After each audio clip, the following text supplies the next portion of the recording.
Aita por negarme a contratar a mi prima para un puesto en mi trabajo aunque toda mi familia insiste en que era lo correcto. Tengo 26 años y vivo en Estados Unidos. Trabajo desde hace 3 años en una empresa de distribución de artículos médicos. No es un trabajo glamuroso, pero es estable, con buen ambiente, y después de mucho esfuerzo me promovieron a una posición de supervisión. Todavía no soy gerente ni nada así, pero sí tengo cierto peso en el área. Soy responsable de un pequeño equipo de 6 personas y también puedo participar en las entrevistas para nuevos puestos administrativos. No tengo poder para contratar por mí mismo, pero sí para recomendar y vetar, lo cual ya es bastante. Mi familia es grande, complicada y muy unida en cosas que a veces deberían mantenerse separadas. Crecí con la idea de que los asuntos familiares siempre debían resolverse entre nosotros y que cualquier oportunidad que uno tuviera debía compartirse con la familia. Esa mentalidad funcionaba cuando se trataba de cosas simples, ayudar a un tío a pintar una casa, apoyar a un primo con un repaso para exámenes, cosas así. Pero ahora que soy adulto, esa lógica se volvió una carga enorme. Mi prima Elena, que tiene 29 años, ha tenido problemas para mantener un empleo estable. No porque no exista trabajo, sino porque nunca dura más de 4 o 5 meses en ningún lugar. Siempre tiene una explicación diferente para cada renuncia, que el jefe era injusto, que los compañeros eran tóxicos, que el horario era muy pesado, que no la valoraban, que el ambiente era horrible. Pero cuando uno escucha sus historias completas, siempre empieza a aparecer un patrón: falta de puntualidad, mal manejo emocional, problemas con la autoridad, conflictos innecesarios, y no cumplir con tareas básicas. Ella nunca acepta responsabilidad en nada. Es buena persona, pero es muy impulsiva, y cualquier crítica, por mínima que sea, la toma como ataque personal. Hace unos meses hubo una vacante administrativa en mi trabajo. Era un puesto de oficina, jornada completa de lunes a viernes, salario de alrededor de $21 por hora. Es bastante para alguien que solo necesita empezar a estabilizarse. La vacante se publicó en línea y se compartió internamente también. Ese mismo día, mi mamá me llamó emocionada: dile a tu prima que aplique. Ese trabajo es perfecto para ella, tú la conoces, tú puedes recomendarla. Le dije que, si ella quería aplicar, adelante, que yo no tenía problema en que lo hiciera. Mi mamá interpretó eso como que yo ya la había recomendado. Pero así no funciona. En mi empresa se revisan todos los perfiles y después se decide a quién se entrevista. A la semana, Elena me escribió directamente. No me pidió detalles del puesto. No me preguntó qué buscaba la empresa, ni qué debía preparar. Me envió un mensaje que decía: ya envié mi solicitud, ¿cuándo empiezo? Esa frase me cayó como balde de agua fría. Porque revelaba exactamente lo que yo ya sospechaba: ella daba por hecho que yo iba a asegurarle el empleo solo por ser familia. Intenté hablar con ella de forma amable. Le dije que el proceso de contratación es formal, que yo no tengo poder absoluto, y que mi recomendación ayuda pero no garantiza nada. También le dije que era importante llegar puntual a la entrevista, prepararse, traer documentos ordenados, cosas básicas. Y ella me respondió con un mensaje que era mitad risa, mitad burla: ay, por favor. Es una oficina. No es como si fuera cirugía a corazón abierto. Desde ese momento sentí una mala corazonada. La entrevista estaba programada para un martes a las 9 de la mañana. Ese día, yo no estuve presente en la primera parte porque tuve que atender un problema con el inventario. Cuando subí a la sala de juntas, la entrevista ya había terminado. La encargada de recursos humanos, una mujer llamada Denise, me dijo algo que me avergonzó más de lo que puedo explicar: tu prima llegó tarde. No trajo su currículum impreso. Y cuando le pregunté por qué quería este trabajo, dijo que era porque, usted la conoce, punto. No sabía qué decir. Literalmente me quedé congelado. Esas 3 cosas eran exactamente lo que yo había intentado evitar. Denise agregó que la entrevista había sido bastante complicada. Elena había respondido con evasivas, se mostraba nerviosa, pero no el tipo de nervios normal antes de una entrevista, sino como alguien molesta por tener que demostrar algo.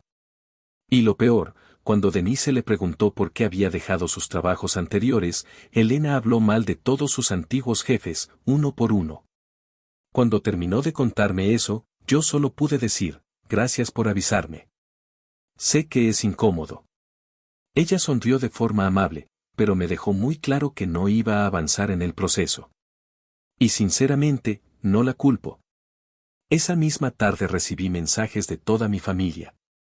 No sé cómo se enteraron tan rápido de que Elena no había quedado, pero empezaron a llegar mensajes de mi mamá, de 2 tías, incluso de un primo con el que casi ni hablo, todos diciendo cosas como: ¿cómo es posible que no la ayudaras? Eres un insensible, tienes un buen trabajo y ni siquiera puedes apoyar a tu propia familia. Elena no conseguirá trabajo si tú no la recomiendas, te crees superior. Ya te olvidaste de dónde vienes. Era increíble. Parecía que todos habían decidido que yo tenía la culpa del rechazo, incluso sin saber cómo había ido la entrevista. Para ellos, que Elena no quedara significaba que yo no moví mis influencias, aunque yo no tengo tal cosa. Yo no soy gerente, no soy dueño, no soy nada más que un supervisor con algo de voz en un equipo pequeño. No puedo obligar a nadie a contratar a alguien que claramente no hizo un buen proceso. Decidí no responder de inmediato. Necesitaba procesarlo. Pero esa misma noche mi mamá me llamó furiosa. No triste, no preocupada, furiosa. Me dijo que la humillé, que la hiciera quedar mal frente a mis tías, que Elena había llorado, que yo había destruido una oportunidad para levantar a la familia. Le pedí que se calmara y me dejara explicarle. Ella me dijo, no hay nada que explicar. Tú debiste hacer lo posible. Punto. Le expliqué que llegó tarde. Que no se preparó. Que habló mal de otros trabajos. Que no llevaba lo básico. Que no puedes contratar a alguien que no puede cumplir ni con eso. Ella se enfadó más. Me dijo, debiste advertirle que eso era importante. La frustración que me dio escuchar eso fue indescriptible. Yo sí le había dicho. Se lo expliqué. Pero ella no lo escuchó. Y mi mamá tampoco lo creía. Para ellas, si Elena falló, la culpa era mía. No de Elena, no de sus acciones, no de su actitud. Mía.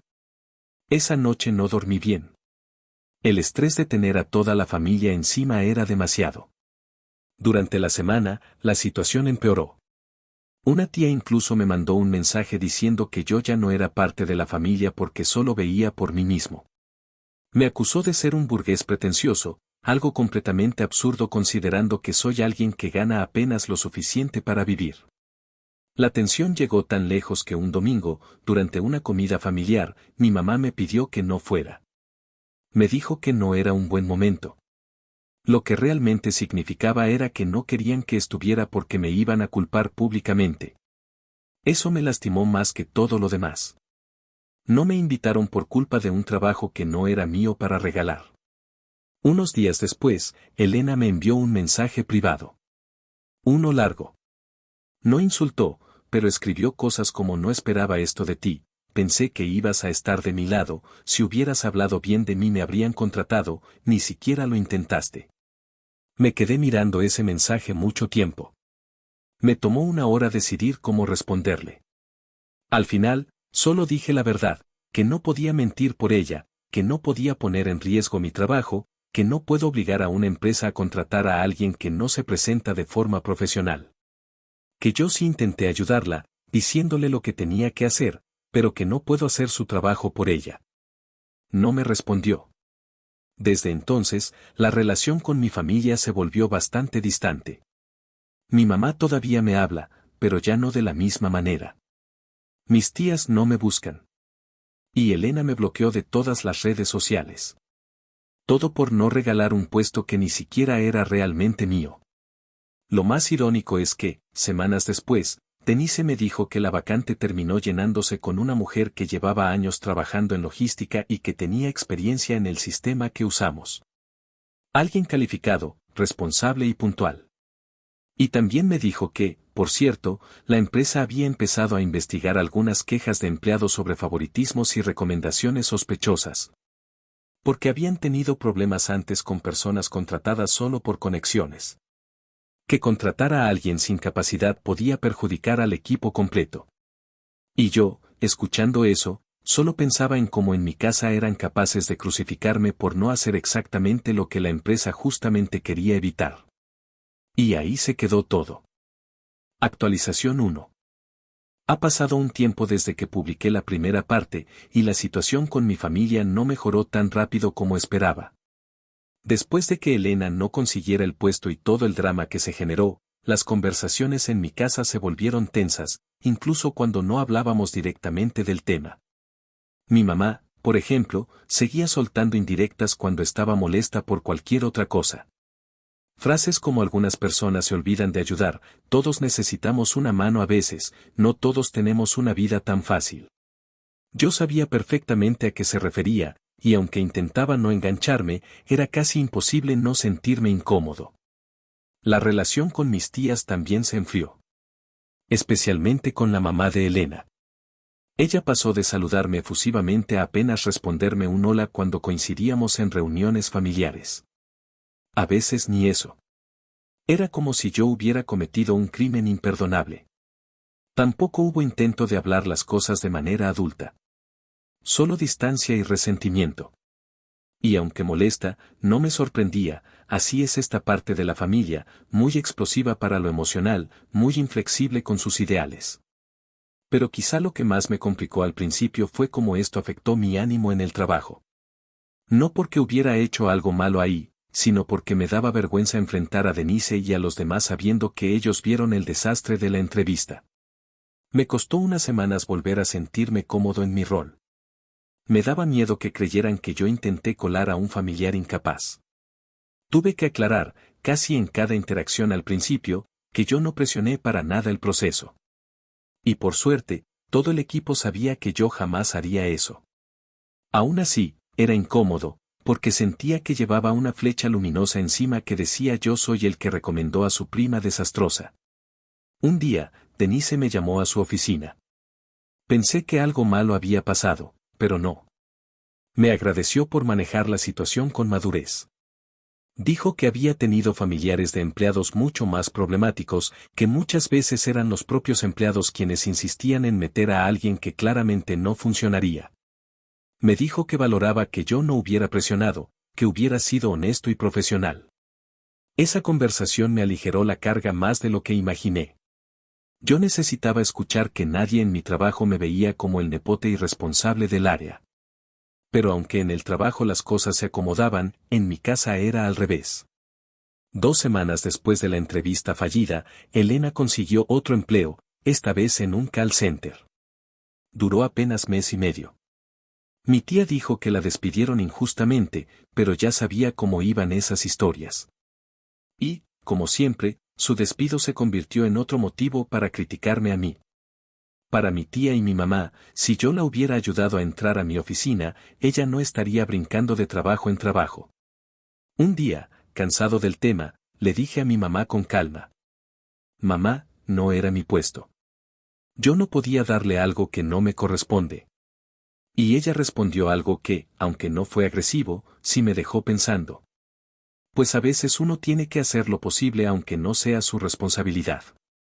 Esa frase revelaba todo. Para ella, hacer lo posible significaba torcer procesos, fingir méritos y poner en riesgo mi reputación. Y a los ojos de mi familia, eso era virtuoso. Ser profesional era ser frío. Ser responsable era ser egoísta. La situación se estancó durante meses. Yo seguía con mi vida, ellos seguían creyendo que actué mal. De hecho, para muchas personas del lado materno, lo ocurrido se volvió un ejemplo recurrente en pláticas. Cualquier comentario sobre trabajo terminaba con bueno, ya ves cómo son algunos, no ayudan a su propia familia. No siempre con nombres. A veces sí, a veces no. Pero todos sabíamos a quién se referían. Durante ese tiempo, dejé de asistir a varias reuniones familiares. Al principio porque no quería enfrentarlos, luego porque simplemente dejé de sentirme bienvenido. Cada comida o reunión se había convertido en un lugar lleno de interrupciones incómodas, silencios tensos y miradas de reproche. Y no tenía por qué ponerme en ambientes donde me hacían sentir culpable por algo que no hice mal. Elena, mientras tanto, seguía en su ciclo de trabajos cortos. Compañías de limpieza, bodegas, restaurantes, puestos administrativos temporales. Siempre lo mismo, duraba poco y después un mensaje indirecto en el grupo familiar diciendo que algunas oportunidades se pierden porque otras personas no quieren apoyar. Hubo un momento, quizá 3 meses después, en que mi mamá intentó mediar. Nos pidió que habláramos los dos. Yo acepté porque no quería prolongar un conflicto estúpido. Nos juntamos en su casa. Elena llegó, se sentó frente a mí y no dijo nada al principio. Mi mamá nos dejó para que lo arregláramos. Yo intenté ser cordial, preguntándole cómo estaba, si necesitaba algo que sí pudiera ofrecer, como ayuda para ordenar un currículum o prepararse para otra entrevista. Ella respondió seca, no necesito currículum. Necesitaba que me apoyaras cuando importaba. Me quedé unos segundos en silencio antes de contestar, no podía hacer eso. No era ético ni posible. Ella dijo, sí podías. No quisiste. Esa frase selló la conversación. Ella no buscaba aclarar nada, solo quería confirmación de que yo era el culpable. Terminó yéndose antes de que pudiéramos hablar de algo útil. Mi mamá intentó mediar otra vez, pero fue inútil. Y así quedó todo por varios meses más. Actualización 2. Después de esa reunión familiar donde empezaron a decir lo de Elena, todo quedó bastante raro. No hubo gritos, pero sí esa tensión donde cada quien se queda callado porque no sabe si hablar empeoraría las cosas. Mi mamá me contó que varias personas se fueron temprano, otros se quedaron sin saber cómo actuar, y Elena terminó encerrándose en el cuarto con su mamá intentando calmarla.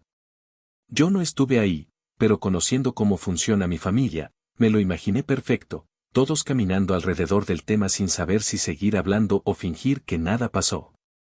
Al día siguiente mi mamá me llamó, no para pelear, sino para descargar un poco lo que había pasado. Dijo que el ambiente estuvo feo, que nadie esperaba que salieran tantas cosas de golpe, que Elena estaba muy afectada y que mi tía estaba diciendo que la atacaron injustamente. Mi mamá también estaba molesta, pero esta vez no conmigo, sino con toda la situación. Dijo que no quería más conflictos y que no sabía cómo iban a comportarse todos en la próxima reunión familiar, porque ahora quedó una línea dividida que antes no existía. La conversación fue extraña, porque yo esperaba algún reproche, o un ves lo que pasa por no ayudar, pero no dijo nada de eso. Tampoco me pidió que buscara a Elena ni que tratara de arreglar algo. Solo dijo que todo estaba muy revuelto y que nadie estaba hablando claro de lo que realmente pasa. En un momento incluso dijo: esto ya se salió de control y no sé quién lo va a arreglar. No supe qué contestarle. Yo tampoco sabía qué hacer, ni si debía hacer algo. La verdad es que me quedé escuchándola sin decir mucho, porque no había nada concreto que agregar. La llamada terminó como empezó, con mi mamá diciendo que la familia está tensa y que no sabe qué va a pasar en las próximas semanas. Y ese fue el cierre. No hubo decisión, ni acuerdo, ni plan. Solo todos metidos en un ambiente incómodo que no sé cuánto va a durar. No tengo idea de si vuelva a actualizar esto. Supongo que dependerá de cómo se desarrollen las cosas. Si algo cambia de verdad, probablemente regrese. Y si todo se queda igual de confuso, pues, no sé. Supongo que ya veré.